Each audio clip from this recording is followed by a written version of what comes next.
Hello, everyone. I am so glad you are all here.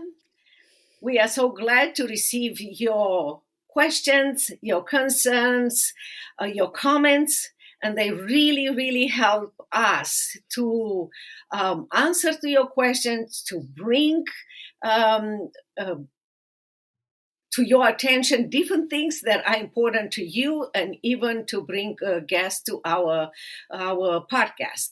Our podcast, for those who don't know, it's called Virginia Courageous Leadership with Virginia Prodan, and it's every Wednesday and Saturday at 10 o'clock Central Time.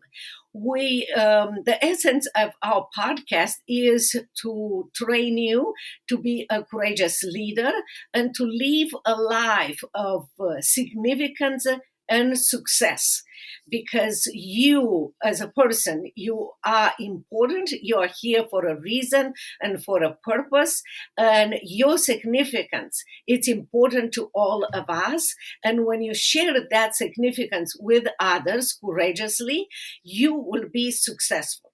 So we love for you. Many times you ask questions, and many times I share things at this podcast from my own experience, as God helped me to be a courageous leader and build in me that courageous leader from a younger age, and living in under a socialist and communist dictator. For those of you who don't know, you can read in my memoir, Saving My Assassin, my entire story. But our podcast is not based on your questions or my testimony and my encouragement to you from my own experience, but we also love to invite courageous leaders that in their sphere of influence, in America or around the world, they are doing amazing things, and we can learn from them.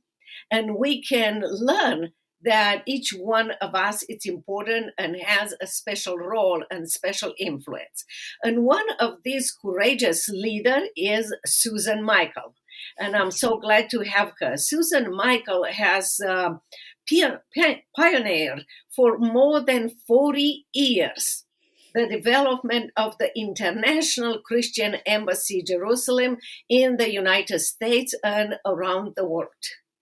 She currently serves as the ministry's United States director and is a member of the International Christian Embassy Jerusalem in the International Board of Directors. She is a graduate in theology from Oral Roberts University with a master in Judeo-Christian studies from the Jerusalem University College, and she was awarded an honorary Doctorate of Laws by Piedmont International University. Susan is a gifted teacher, author, and a speaker, and present topics central to an understanding of Israel and Jewish Christian relationship, and with extraordinary clarity and grace. I know that her message will touch your heart and will motivate you. And I'm so glad for all of you to be here. Susan, I am so glad that you took the time to be with us on our podcast, Courageous Leadership with Virginia Prodan. Would you please share with our audience, video and audio listeners, when exactly in your life you discover that you have the potential of a courageous leader, and how that progressed in your life? Well, it's a great question. It's wonderful to be with you today and to have this opportunity to share with your audience. So thank you for having me. I have to say that I don't know of any one point that I intentionally wanted to become a leader. It's one of those things I always say, following the will of God for your life. It's just one step after the next. And one day you wake up and you are a leader, or you are in a position, but you didn't really know from the beginning where you were headed. And I think that for me, I just threw myself into serving the Lord. And within this organization, I just did whatever needed to be done, and I did it with excellence. And that just continued to grow my involvement and my leadership. You mentioned two things that I really want to underline them is when you follow Christ, he will develop the leadership skills and talents in you. And you also said one other thing. It's gradually. There is not a blueprint. God doesn't give us a blueprint. It's by faith, like you said. And you work on that with God every single day. And you develop those skills. And here you are, and you start to realize that your influence is bigger and bigger, because our influence is positive or negative. It's up to us who we want to follow. As long as we follow Christ, he will train us and teach us to be the leaders that he created us to be. You know, David said, and we have it in the Bible, it said, Lord, your right hand made me great. And it's true. God's hand is molding us, is building in us step by step, and is making us who he wanted us to be and what our destiny is. Yes, and Virginia, I think we're all leaders.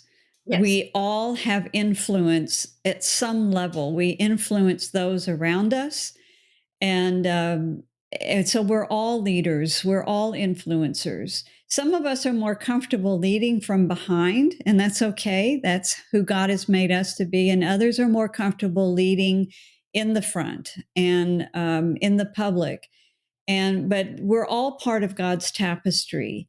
And we have to understand we all are called to shine the light of Christ into a very dark world, and we are to be influencers for good. And so we're all leaders. That is so true. I said that many times to stay-home moms, especially because the influence of culture is so negative on them. The culture will tell them that they are wasting their lives and so forth. But I always emphasize, you are a leader. In your home with your kids, you are building the next generation of America or of the country you live in. So you are a leader. You're right, no matter where you are. And you many times you see a janitor working in a way that you see the leadership in him. It's not about the title that you have, that you are a CEO or you are a CFO or something. Is the way you relate to people, the way you enrich someone else's life. Absolutely. Absolutely. So tell us how you started to be involved. And you have been working for more than 40 years with this organization, International Christian Embassy, Jerusalem. Yes, and I had no idea I was called to give my life to this work and through this organization. But I was a college student. I was studying theology, biblical studies, and had the opportunity to go to Israel for a summer study program. And I'm so grateful that I did that because I didn't know anything about Israel. I'd really never met a Jewish person. I didn't know much about world history or affairs. I just was interested in the Bible. And I get to Israel for this 6-week study, and my Bible that I loved and that I was reading every day personally and studying every day in my school, it just came alive. It's like it took on flesh and bones and it stood up. It was just alive there in the land where it had all taken place, surrounded by the very people, the Jewish people that the Bible has been written by and about. It was life changing. And honestly, I've never been the same. I'm so grateful for that summer. And so I decided then that as soon as I finished my degree here in the States, I wanted to go back and study more. I wanted to deepen that understanding.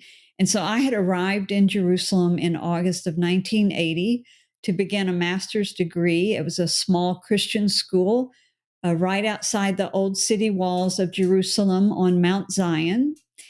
And it just so happened that 1 month after my arrival, the very first Feast of Tabernacles celebration had been organized by a group of Christians living there in Jerusalem. And at that first feast, they announced the opening of the International Christian Embassy, Jerusalem. And the director of my school, and who was the mentor for my degree, he became the chairman of the board of this new organization. And that's how I knew about it, and how I happened to be standing there in the front yard the day they launched the organization and they opened its doors. And I was in and out of there as a part of the family. I was a full-time student, so I wasn't on staff, but I was in and out of there, very involved in praying with the staff of the ICEJ. And when I finished my master's degree, I moved to Washington, D.C. on their behalf because they wanted to begin developing a United States branch. And I stayed in D.C. for many years, and it eventually did become the head office for the United States. So that's why I say one step after the next, and the more responsibility I took on, the more responsibility I was given. And one day I wake up and realize I'm the national director for the United States. And so that's how it came about. And I will say that I had no idea. And I always encourage young people and those trying to find the will of God for their life. We don't always know the whole long plan. Now, some people claim that they know they're supposed to do this and become that, and that's great, and may God bless that. But for a lot of us, we just have to take the step today so we're in the right place for the step tomorrow, and He's going to lead us step by step. And that's certainly what He did in my life. That is so true, and I agree with you. Some people say, yeah, they know the whole, step. In my life, I knew one step at a time, and that's the way. And anytime God calls me, always, I never said when God calls me to something, "See you later, Lord, I know exactly how to do it." No, when He called me to something, He took my breath away, because it was so huge. It was so, I felt like I don't have what it takes, and I felt honored, but I understood that He knew step by step. He wanted only my obedience, and to follow Him every single step. And He will give us. The Bible says that He puts His hand on our back and says, "This is the way, walk in it." We are never in doubts or questioning from God's perspective. It might be from our perspective as humans, but He tells us step by step what we have to do. He doesn't give us the blueprint, but the step that we have to do it in front of us. One thing that I want to mention, because I believe it's so important for young people and in general for everyone. I have been to Israel several times, and I have to say it. First of all, the first time, it's like a life-changing event in your life. That you don't read the Bible again the same. The Bible becomes alive there, and when you come back. And I advise people to go. I advise young parents to take children, 12 years old, when they understand a lot about the Bible, and go and visit. Make that investment in their lives. It's absolutely amazing not only to know that you walk on the same streets where Christ walked towards the cross, that you walk on the streets, that you still have breaks and everything that are talking and saying things about a Roman Empire, that you have that knowledge that, kingdoms comes and go, but the kingdom of God is forever. It's nowhere that you can have that feeling. And who knows, maybe like God show you the way in Israel, maybe God will show them the way there. But it's not required to go to Israel for God to show you the way. You can be in your closet and you can do things that needs to be done and listen to, because I really believe you have a pulse, you have a purpose, and you have skills that God put in you. Your life, it's so important. So tell us just a little bit about what you are doing right now with this organization. Well, I'll tell you, Virginia, over the years, I have two giftings of the Lord, and one is the gift of administrations. And for many years, I really used that gift at planning events and managing and running and fundraising and et cetera, et cetera. But in the last 10 years or maybe a few more, I've been able to begin using my second gift, which is a gift of a teacher.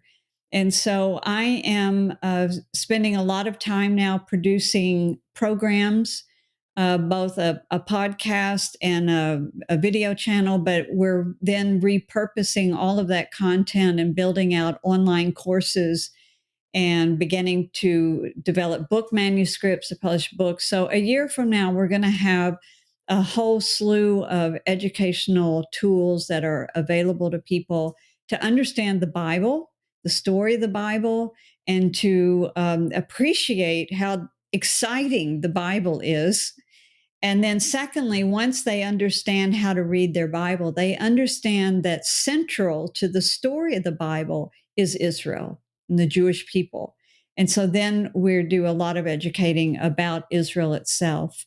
We're building accredited courses that can be used at colleges right now. And then we'll also have them online for the general public. So personally, that's where a lot of my time and effort is going. I will say, as an organization, we are right now focusing a lot of effort on Ukraine and helping Jewish refugees to get out of there, and particularly elderly Holocaust survivors. We are working with Jewish agencies and the Israeli government to help get these Jews out and get them to Israel. And we've are very involved with Aliyah around the world, but right now focusing our efforts on Ukraine. And that's a big push that we're doing right now. That is so wonderful, and I know that it's so heartbreaking to see that those people suffer for so long, and they went through several hardship in their lives, and now we have a war in Ukraine, and they suffer again. But it's good that we have a state like Israel now that was established for such a long time and can bring them back to their homeland. That's a good. And we also have to be reminded that nothing in this world stays the same. We have a short period of peace, and then all of a sudden we have a leader who hided himself under a mask of a good leader, but like Putin, who was never a good leader. He was always a KGB guy that just put a different cloth on him, so we can kind of like him or believe that he changed.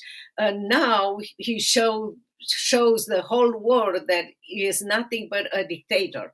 That doesn't stop us to pray for him and to pray for his soul, that he will somehow, nothing is impossible with God, that he might accept Christ. But we know that the history is in God's hands, that everything has a reason. And when we don't understand the reason, many times in my own situation, what I had to do, that if I was in a prison and beaten, tortured, and I never understood during that time why I was there and why doing good you have to suffer.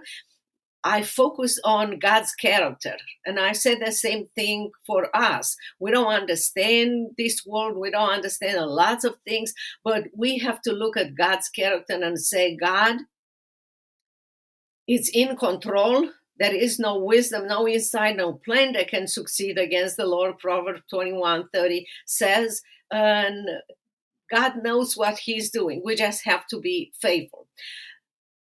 I just want to thank you so much for coming to our podcast. Can you tell our audience how, if they want to get in contact with you, if they want to search for more information about your organization, how they can get in contact with you, please?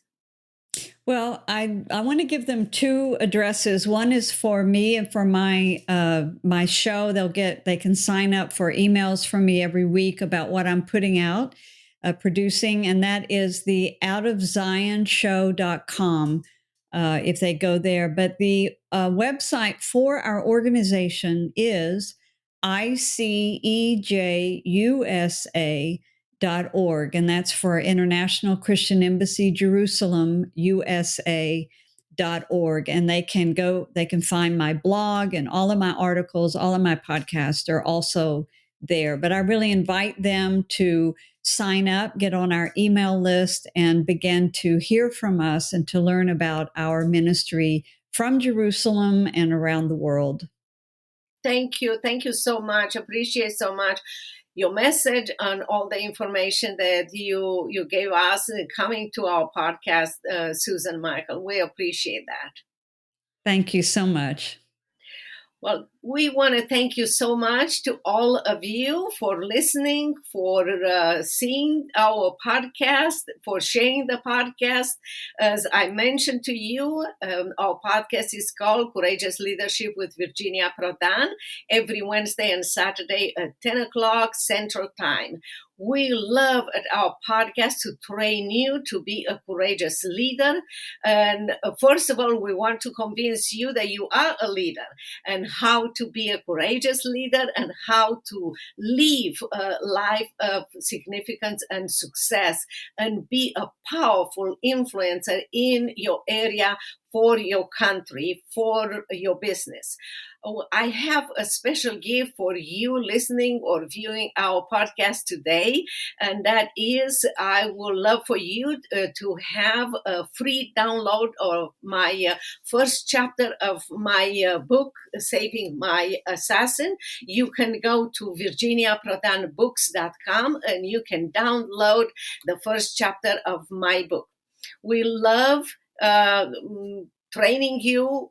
I hope that Susan Michael's message, strong and powerful message, touch you, that you will get in touch with her. If you need more information about what she's going to put on blog and other websites, also about the International Christian Embassy Jerusalem, you will keep in touch with us and you will live a life of significance and success.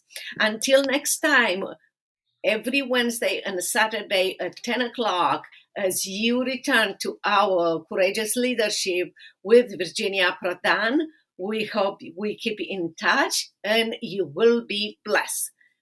Bye-bye.